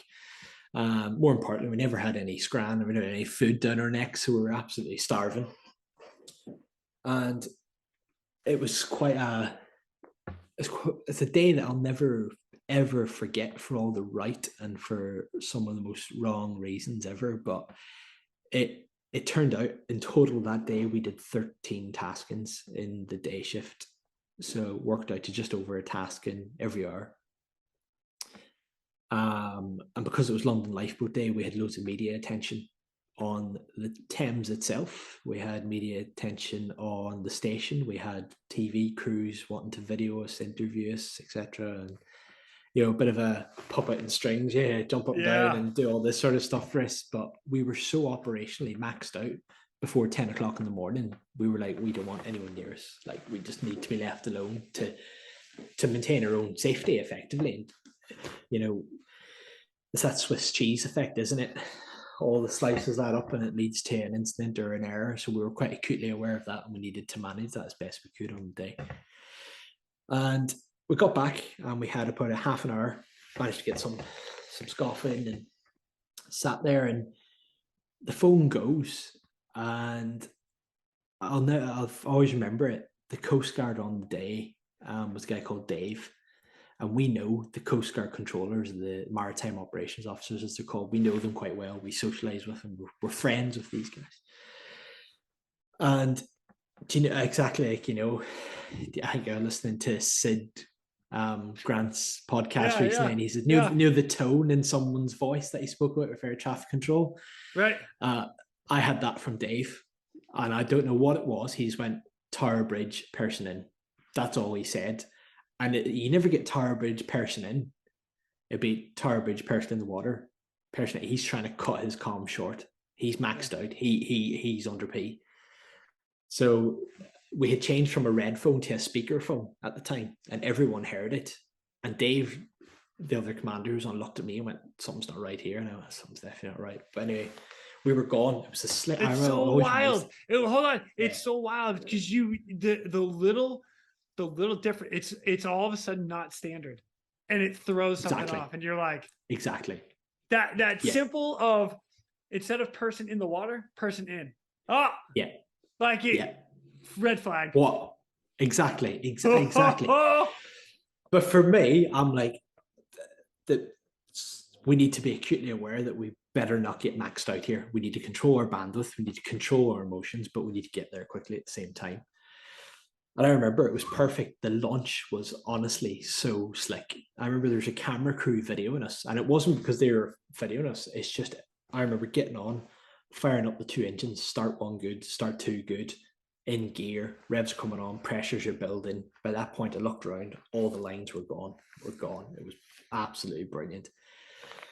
Come round and we're shooting down river, and we're gone, and we haven't even got the comm system fired up, so we're still inputting the lock codes to the airwave radios the VHFs are firing up. The minute the comms come on, all I hear is pan, pan, pan, pan. Pan, pans are going out. I'm like, yeah, something's going off. And I remember clearing London Bridge outbound. And so Tower Bridge is in front of us and HMS Belfast is to the south of the warship. And the immediate come through, Tower Lifeboat immediate, and it was the Coast Guard. And they're like, yeah, two people in the water, south of Tower Bridge, just downriver of the bridge, 2 people in. And it was just a Roger. That's all he got back. And I'm heading towards, I can see, as I'm clearing the stern of the Belfast. Now I'm absolutely 50 now, I'm flat, given the engines run 100%. And the guys are briefed. They know exactly what we're going to. 2 people in, that's all that matters. They're gloving up, getting ready to do a recovery, a rest. And I remember saying to them, guys, we've got 1 struggling. Someone just get in and grab them if they're swim failure. Just grab them and we'll get you, just get a hold of them. And I remember clearing the Belfast, and I could see clearly 2 people in the water, and they're struggling, they're splashing, and all you can see is the normal distressed drowner, classic drowner. And I'm going, I'm like, right, we've got 2, but they're a good 6 meters away from each other. Who do we go for first? I need to get there, I need to slow down, I need to assess it. So I remember saying, get flotation ready, guys. Like, if you have to take your life jacket off and throw it to them, just get some sort of flotation device to one of them. And we were about 8 to 10 meters away, Jason, and one of them just disappeared. Gone. Just the splashing just stopped. And I remember thinking, oh no. And then I remember looking at the other person, and they were able to tread water. They were fine, and they had a periboy with them. So I remember going, right, they've got a periboy, they've got a flotation, they're drifting downriver, there's no immediate snatches, there's no immediate snags, there's no immediate risk to them. We will get them. Let me just go to where, say, number 1 was. And we went to that last scene position, and it's by far the worst job of my life. I turned up and found a school bag and a school blazer floating in the water. And I remember looking, going, I looked, and directly in line with set adrift was a vessel with, the classic paddle steamers. Yeah. So I remember thinking, right, I need to get there and I need to eliminate that as a snag because someone could be clinging on to that. And I remember going to that location and nothing was there. There was no one there. Whoever that was had just disappeared and drowned. And we retrieved the bag, we retrieved the school bag and the blazer. And that was fine. But prior to that, we had already got the lady on board the boat who was the also other lady in the water. that had the flotation going down river. Okay. So I went to her, I was like, madam, what's going on? And she went, someone's jumped off the bridge, and I tried to help them. I was like, right, okay. And she went, I think it was a schoolboy. And what it turned out to be, Jason, was someone on the bridge. So someone going to school had got off the bus as the bus stopped and just jumped off the bridge. Turned out to be a pediatric. Oh my gosh. Yeah, so it was tough. It was really, really tough considering we were meters away, literally meters away, and just in front of our eyes, just gone. And obviously she was distressed. We were into search formations, getting more assets, getting aerial assets, getting as much resources there as we can to start conducting a search pattern and building it up. And look, we searched for days. Absolutely, I think we had 6 days in total we searched for. We didn't stop. Every change of the tide, we were out searching for hours and hours and hours. And unfortunately, that the kid drowned and per se perished. God rest their soul. But yeah, it was just an absolutely mental day. And from that, we did a further, I think it was like 7 or 8 taskings after that. And it was back to back. So we'd tip out, we'd be mid-search, we'd be mid-river doing a line abreast search, and Tower Lifeboat peel off. We got another person in the water upriver. We're shooting off there. We'd get someone out. and I think was one of them. It was towards the tail end of the day, and it was just to round the day off, really. It was a traumatic cardiac arrest. So it was someone come off one of the bridges. So we're talking an air draft of 60 feet, and had landed headfirst on the concrete foundations and was now in the river. And that was pitch up again. So obviously, emotionally, we're pretty maxed out at this point. We're pretty exhausted. You know, we're running low on fuel of the boat, and we've used everything. We've been searching for hours. We're cognitively just exhausted. Our bandwidth's gone, and now all of a sudden, we've got a traumatic cardiac arrest to deal with. Yeah, and like as a crew, you know, we did it. We did an incredible job. We never got an output. We never got a return of spontaneous. We never got a raw. A relatively good fighting chance of survival. You know, mortality rate too high when it comes to stuff like that. So, right.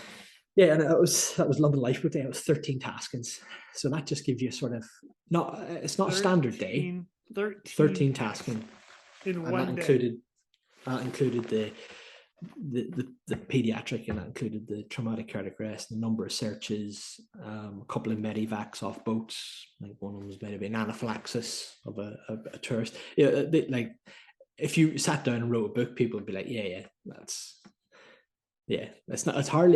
barely believable. But unless you're there, we're effectively an ambulance of the Thames, and we're in central London, and we get sent everything.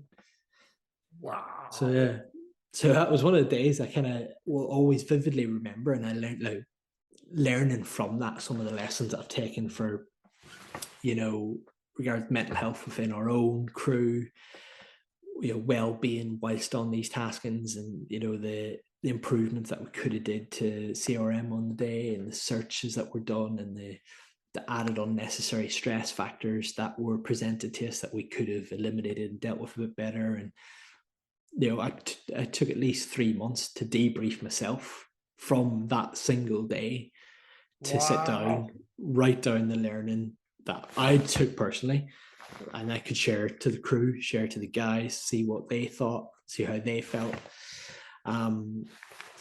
Yeah, and it was madness. So I can describe it was absolutely madness, man. Yeah. Holy yeah, God. so that's yeah. So you just never know. Like you turn up for days, like, you know, it's like you could turn up on base and not turn a wheel for 12 hours. You could turn up and just be maxed out all day. Yeah. Jeez, oh man. Yeah, but it's quite a strange mindset, because you switch constantly. I know it's like, I've listened to a lot of your, you know, rescue swimmers and winch paramedics. You know, you switch, don't you? You go from like rescue operator to paramedic, then to aviator, to whatever it may be. And we do the same thing on the boat. So you're switching from commander, you're switching into a paramedic, you're switching back into a mechanic. You might have an engine alarm going off. You're switching back into a navigation mode. So you're constantly, you're 5 different roles, and you're just going bang, bang, bang, bang, bang. So it's and keeping everything compartmentalized and right where it needs to be. Yeah. Oh my God. And then you've just got yeah. So it's quite good. So we work quite closely. So luckily the Thames is quite resource heavy. So we've got the Metropolitan Police Service, the Met Police. They've got a fleet of high-speed police boats, so Targas as they are, and they've also got a fleet of assault ribs, where they carry like firearms officers and stuff. So they're tasty. So we work quite closely with them. We have them. They're on most of our taskings to support, you know, the SAR services and support the SAR operation. And then we've also got the London Fire Brigade. They have got 2 rescue boats, but they're more a firefighting platform. Okay. So they're they're suboptimal to rescuing people from the water, but they're a very good asset to have for a search. So they're good, safe, solid, high freeboard. So really good for searching. So we've got them as well. We work quite closely with MPAS, so we don't really get Bristow helicopters or the UK Coast Guard rotary services. We normally get MPAS, the National Police Air Support, in London, because they're doing a lot of crime stuff. So for them, it's 30-second divert, bang, they're on scene in the river, and we've got a flare, we've got eyes in the sky. Wow. Yeah, so we've got the fire brigade. They've got a drone team as well, so they can get They have the a drone drone team as well? Yeah, it's quite Jeez, cool. You guys have some assets. I like that. Yeah, Wow. so, but like we've got all the assets and we've got all the toys, but they're pointless if you're not there in time. Right. Oh, totally. Do you know what I mean? So it's like it's great, but ultimately the core foundations of rescue, i.e., to ensure the preservation of life, is to get a boat and a person there safely, effectively, and to the right skill set and capability and competency, really. So yeah, it all falls back to basics at the end of the day. Yeah. Yeah. Dude, these stories are sick.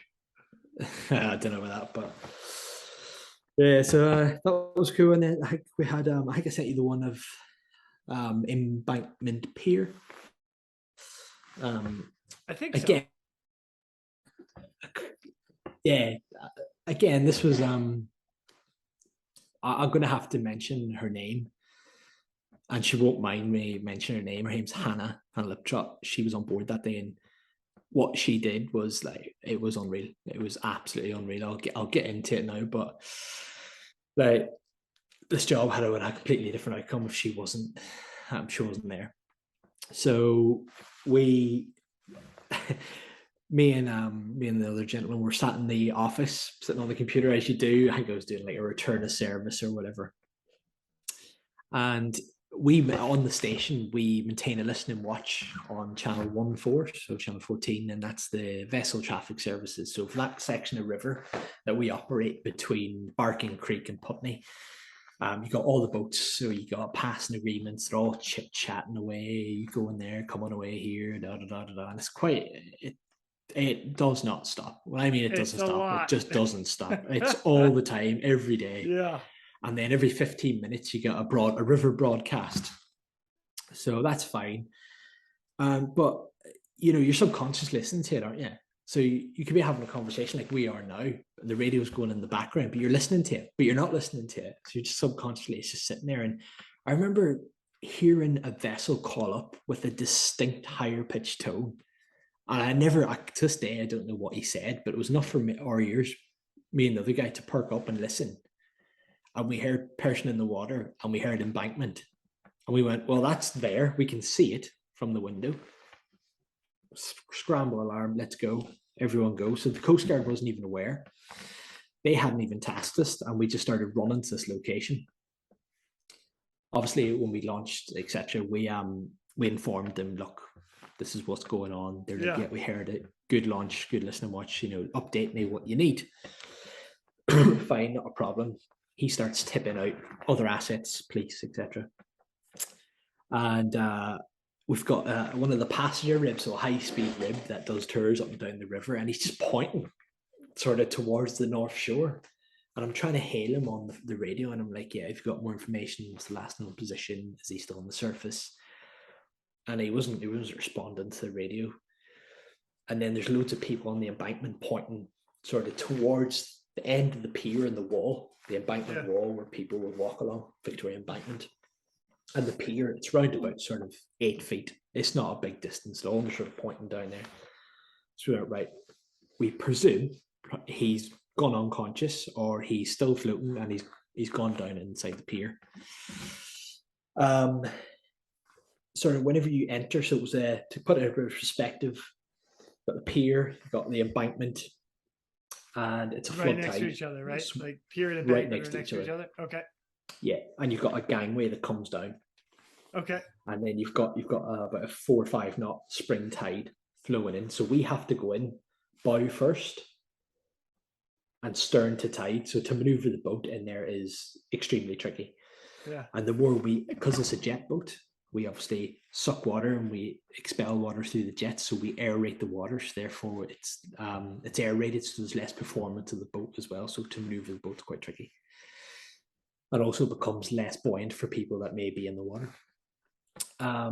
So we're approaching and we can see absolutely nothing. And we've kind of got about, I reckon, 40 feet from the edge of the pier maybe a bit more, 50 feet to the gangway. So we've started entering and we're navigating quite slowly. So I mean, if we were 2 feet to the right, we probably would have hit the concrete steps. We could have breached the hull of the boat and we would have been in all sorts of trouble. So Craig was helming the boat and he made a great bit of seamanship to get down into the location. It was coming to the top of the tide, sort of. It's got a lot of disturbed river state and we're getting bounced about a bit. So we had to drop the mast. So the boat, the foredeck space on the bow is quite large, so it's large enough to resus 2 people safely and effectively. So we've dropped the mast to get in underneath the gangway that's coming down. So we've dropped the mast and we've gone in, still searching. Yeah, can't see anything. So I've looked and I'm like, I could see in the distance a sort of, I don't even know how to describe it. It's sort of an abnormal break of the river, sort of on the surface, and it just didn't really look right. I thought, right, we could be onto something here. So I've ran back and we've thrown the mast back up, so we've got the foredeck space free in case this is someone. And we had a good close communication. So the whole time I'm talking, yeah, nothing, good sea state, nothing, no obstructions, whatever the commands that we were given at the time. And I went, Craig, I think we've got something here. I'm not entirely sure. And I remember looking at the river and you can't see anything. It's like looking at a bottle of Coke. And I could see a timberland boot. And this timberland boot was about 3 inches below the surface of the river. But it was like the heel of the boot and the sole of the boot. I thought that wouldn't be like that because the boot, if it wasn't attached to anything, it'd be floating. The boot would float. Right. So I thought, Craig, we're onto something. This is sort of 5 seconds. I'm going to have to get wet because due to his position, I could see he was quite clearly head down, feet to the surface, sinking.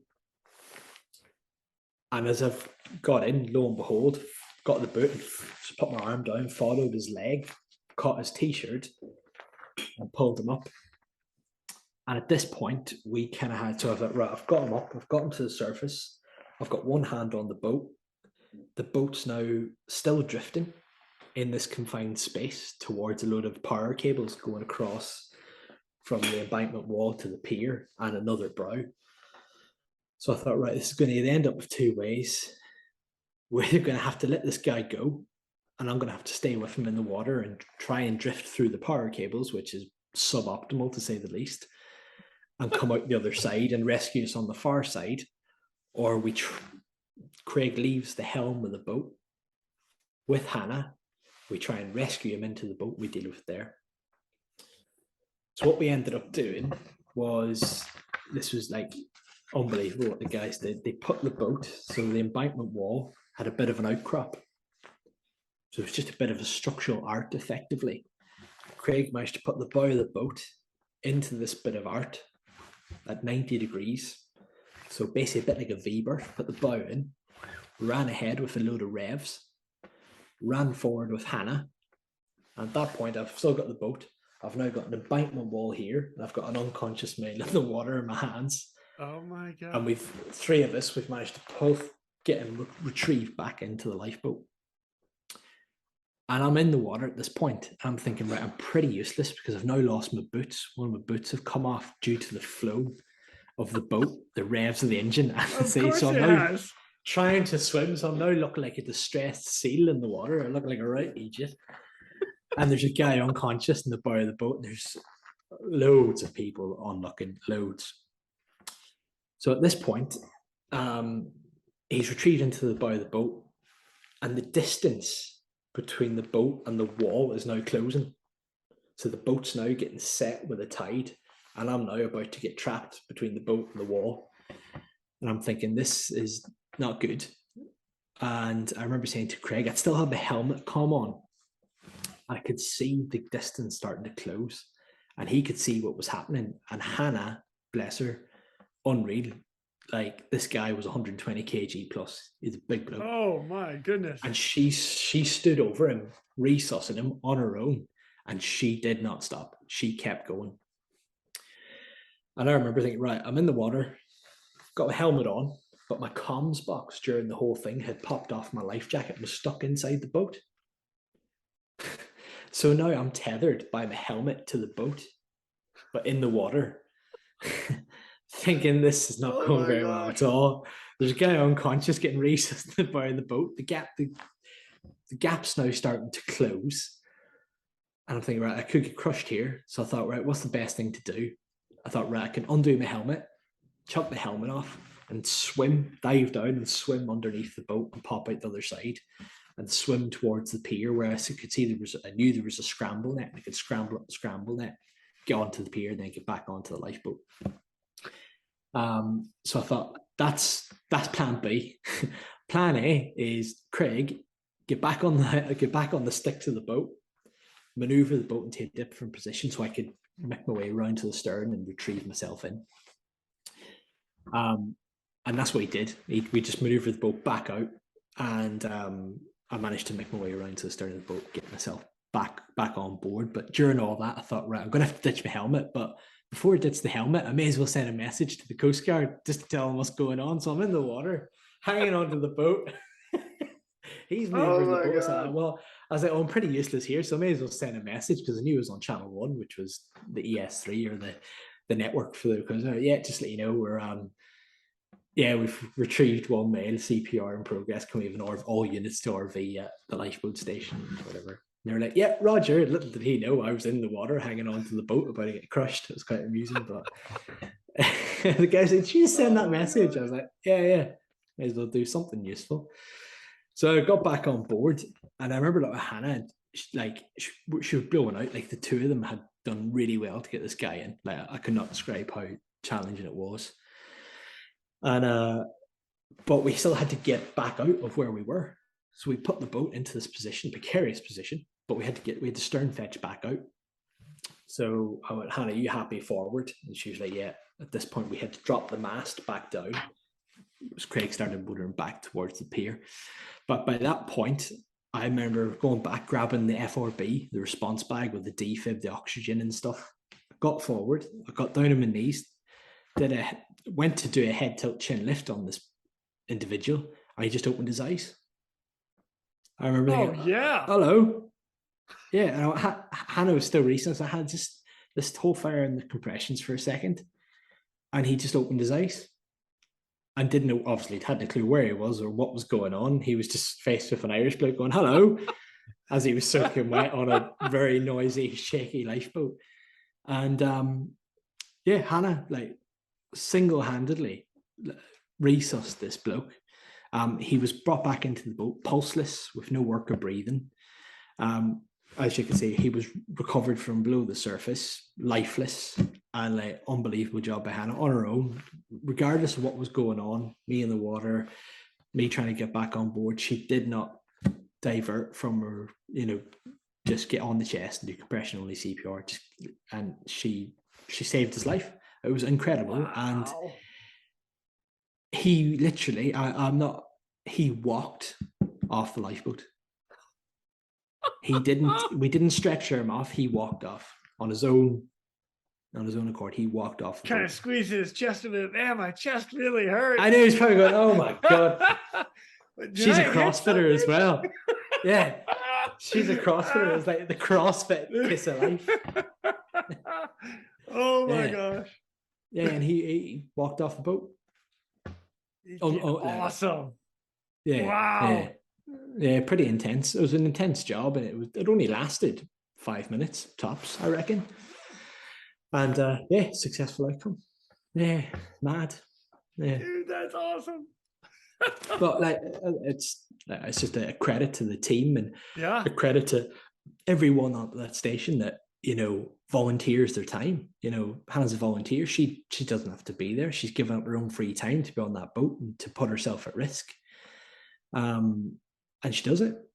She does it day in, day out, along with 6,000 other people around the UK and Ireland. And that's just within the RNLI. You take the HM Coast Guard Rescue Services. I'm on the Romney Marsh Coast Guard Rescue Team, best Coast Guard Rescue team in the world. But they've got teams all around the UK. Way to name drop that. Yeah, that was absolutely. It was like a little just poked the bear right there with that one. I'll just get a few heads turning. They'll be all right. And But yeah, like it's a credit to all, search and Yeah. rescue staff and volunteers around the world. You know what I mean? Like what people do and what they put themselves through, and they choose to do it, and they do a great job. That's amazing. Yeah, Mad props to everybody that's out there that's doing that. And man, this is man, incredible. yeah. Yeah. So you think about it, from being 14 to doing that, I didn't stop. I didn't give up. I'm still going. Man, I love it. I love it. Yeah, it's good fun. It's good fun. Sound like me. I want to go until I can't do it anymore. Literally can't do it anymore. Yeah, so, gosh, right now I live vicariously through everybody else as well, which is why I talk to you.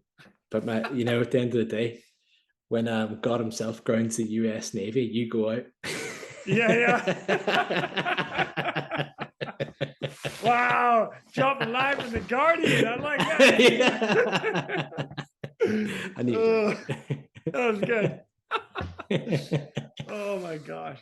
All right, so Steven, I'll tell you what, man. A couple things is because you're actually in kind of a bit of aviation now. So you've moved into, or you're trying to get into, or where are you at with that process? Because you're a winch operator now as well, huh? No, I'm not a winch op. No, I wish I was a winch op, unfortunately. We're learning. We're getting there. We're getting there.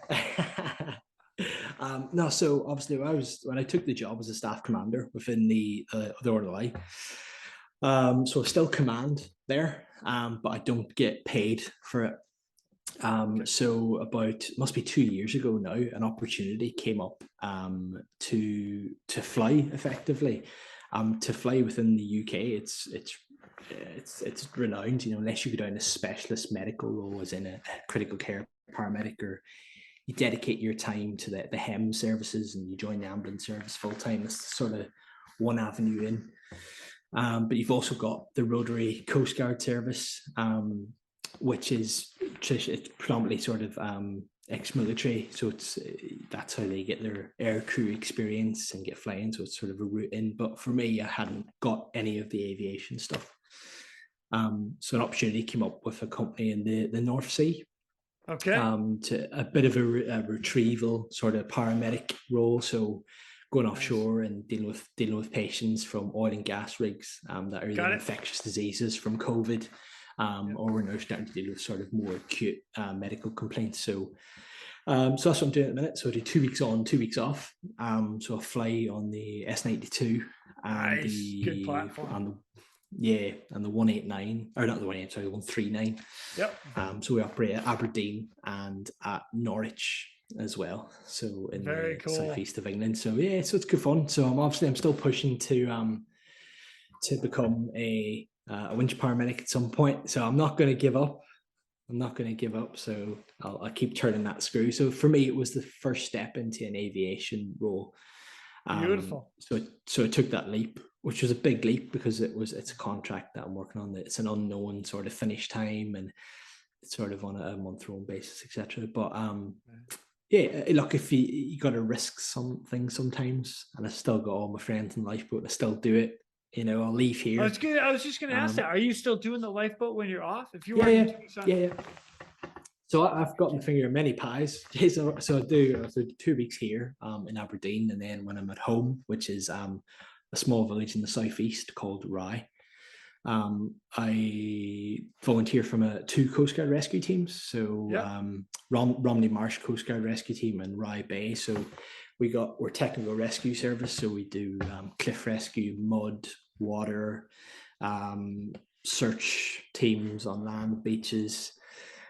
So I'm on a pager for that. And then you have your fingers in the pot of everything, don't you? Yeah, and then I've also got a bank contract with the ambulance service.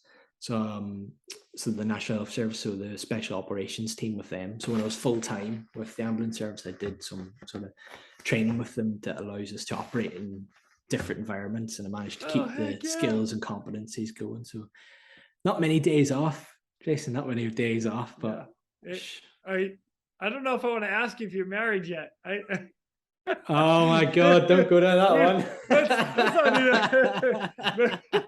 I'll tell you after the podcast with that. Okay, that sounds good. Because I can tell you right now, if I was doing everything you were doing, my wife would be like, I need a husband too there, you muck. That crack's overrated, man. Yeah. I'll tell you what, man. One, let me tell you, I appreciate all the stories and everything you're doing now. This has been phenomenal. Before I let you go, though, man, any advice that you pass on? Most of the podcasts that have come on here, we don't hear too much of the boat side of the world and whatnot. So, what do you got? What do you got for everybody that's out there? So, I think from 11 years I've been doing it now. It's not certainly not 20 years, but in my short period of time doing this sort of stuff. Just for the record, 11 years is a long time too. As a good bit of experience that can come with 11 years. Just we all start somewhere, we all end somewhere. Somewhere in the middle, we hit 11-ish years. Well done. Yeah, true, very true. I think it's key just to look out for one another, to be honest. Like we all operate, regardless of what sort of asset we're on, we're all there to achieve the one outcome. So we're there to preserve life and promote recovery. I think everyone really, we work very hard, both in our professional sort of capacity in the role, and then when we're sort of outside of that role, we need to, look after ourselves, our own well-being, both physically and mentally. And I think, we live from the adrenaline of the red phone, and, it's knowing when to just switch it off, Yeah. And that's a balance I'm still trying to strike. Yeah. But you and me both. But it's, just look out for your peers, everyone, all our oppos, like I could trust any of them with my life. I do frequently and daily, and I think that's reciprocated. And to just, when someone's not themselves, give them the space, but just support them. You just never know what anyone's going through. Yeah. And life's short. Life is short, and just be nice to people. It's not difficult, just be nice, be happy, right? Smile, and just enjoy every day. That's because you just don't know when it's swiped from beneath your feet. I love it, man. I that's appreciate all. that. I'm not going to go into anything technical. This is just all about just being nice and having good fun. Dude, I love it.